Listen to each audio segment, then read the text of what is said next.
Okay, so let's continue on with the problem from the last set, which you said there is no static friction, and the car was traveling at 60 kilometers per hour. So now let's assume you've slowed down a little bit. You said, oh, it's icky out. My tires are not the best tires. I'm a really bad driver. Let me travel at 40 kilometers per hour. There has to be some sort of static friction there in order for your car to just not fly off the road. Okay. Now, normally you would slide down if you go slower. You're gonna slide down the ramp. So this is the exact same uh, force diagram. Basically, the centripetal force is still, or centripetal direction is still in this direction because this is where the center of the circle is. This is your normal force here, your gravitational force, and here is what we're calling our y-axis, which is the axis perpendicular to the centripetal force axis. Now we have centripetal force. Now, if you place this in the wrong direction, it's still going to work out. You're just going to get a negative mu when you're done. So this is now my force of friction static. Okay, so I'm going to do just like we did before. We're going to look at what velocity am I given. I'm given 40 kilometers per hour. And so we're going to do 40 times 1,000 divided by 3,600. Just like before, because we want to make sure it's in meters per second. That's what our gravity's in. So it's 400 over 36 and divide by 6. Or divide by 4 in this case. So we get 100 over 9 meters per second. Much slower than we were already traveling. Okay.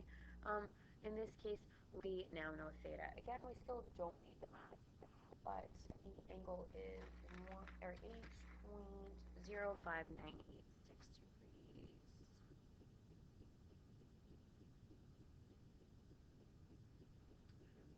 So let's sum up our forces on our centripetal axis, and then we'll go and sum up the forces in the y-axis.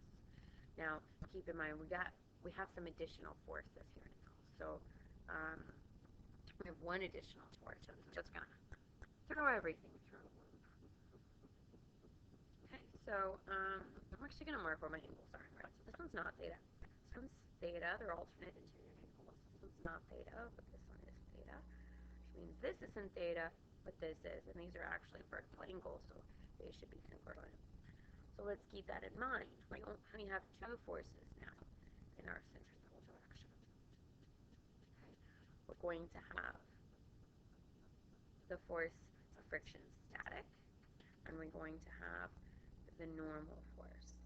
Okay, those are, or at least the normal force component. Okay, and the same with force of friction static. I draw them up here. I'm a triangle. Okay, so we can say that this component right here would be Fn sine theta,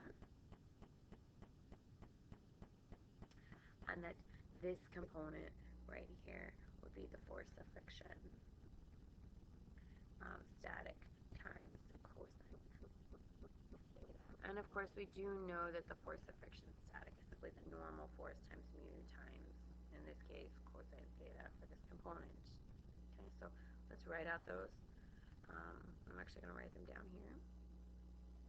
So the sum of the forces in the centripetal direction, this is our positive part, always pointing towards the center, would be Fn sine theta minus the force of static friction cosine theta, and that should equal mass times centripetal acceleration. I'm just going to leave it like that right now, just so it's not, I don't care about the centripetal acceleration right now. Okay, let's see what we can do to simplify this. I know what theta is, I don't know what the normal force is.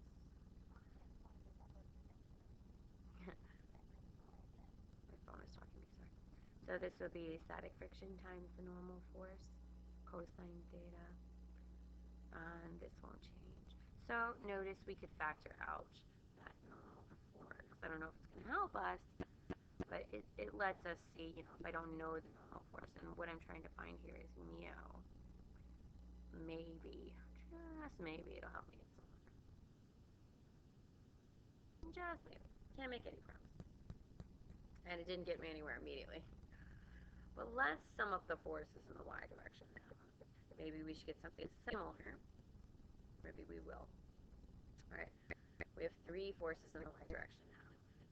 Because you also have this force of friction static in the y component, the force of friction static times sine of theta. Oh, and we have the normal force times cosine of theta. Just so much extra going on. So we have the normal force cosine theta. My theta looks crappy. Plus the force of friction static sine theta. And then opposite of that would be the force of gravity. I'm just going to write mg. And this should equal 0 because you definitely don't want to fly off the road, okay? So if we bring mg over, this should equal mu s times the normal force sine theta equals mg. And this should look somewhat similar. Okay, let's factor out that normal force. Then what I'm going to do is bring this equation over, and like we did earlier on the other problem, I'm going to divide them because I like doing that.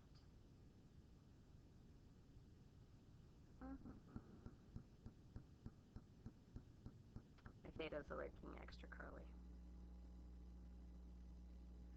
So if I bring this other equation over, it doesn't really matter which one. Neither one can be 0. And I divide these suckers. I notice that pretty much everything I don't know cancels out because I don't know the mass of the car. I don't know the normal force, but I know theta, I know static friction, I know gravity, and this is going to be v squared over r, and I know all that. And then it's just a matter of doing some cray-cray algebra to work it out. So divide this, make a note that you're dividing here. These, bye guys. So you're left with cosine theta plus mu static times sine theta over sine theta minus mu static cosine theta. You cannot simplify any of this, unfortunately. It's just crazy. And I'm just going to put this as g over v squared over r, which is going to flip this guy up to make this gr over v squared equals all that, which I don't feel like moving now. So, oh my gosh, it's going to let it do it. Excellent. Now, the whole point is we want to solve for mu. Okay? Solve for mu.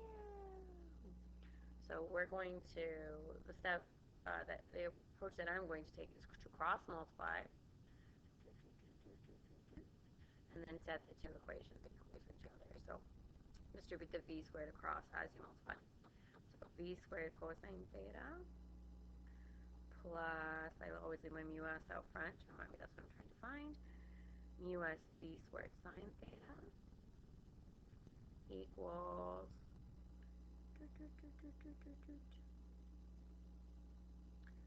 gr times sine theta minus mu s gr cosine theta. Goodness. But again, we know everything but mu at this point. So let's bring all our mu's to one side and all that other garbage to the other side. So this guy's going to go over here. And this guy's going to go over here. And it just brings us one step closer. So we're going to have mu s v squared sine theta plus mu s gr cosine theta equals gr sine theta minus v squared cosine theta.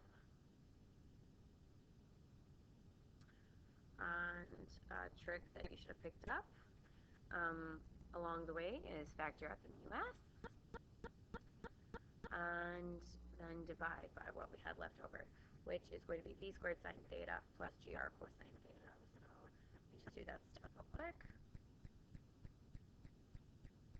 Now, at this point, the next step we're going to do is then to plug all the numbers in once we're ready. And that can be very tricky because this is just ugly, right? So be very careful plugging these numbers in. You don't want that to be the reason why you missed it. So I'm going to divide both sides by this.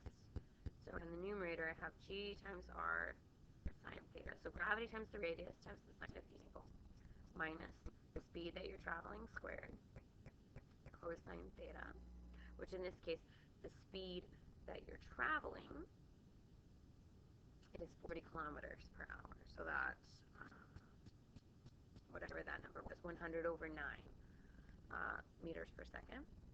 And this will be v squared sine theta plus g times r cosine theta.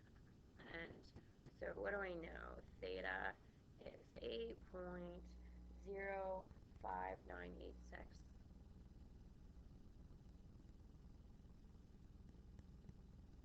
And I know the radius for this particular problem is 200 meters. I know the velocity was 40 kilometers per hour, which is the same as 100 divided by 9 meters per second. Definitely have to be in meters per second for gravity. And that's it. And so when you plug it all in, the coefficient of friction, you can double check this, will be 0.07797. And remember, this is unitless. So this needs to be the coefficient of friction. So that can help determine what sort of material needs to be used, as long as it creates that coefficient between tires and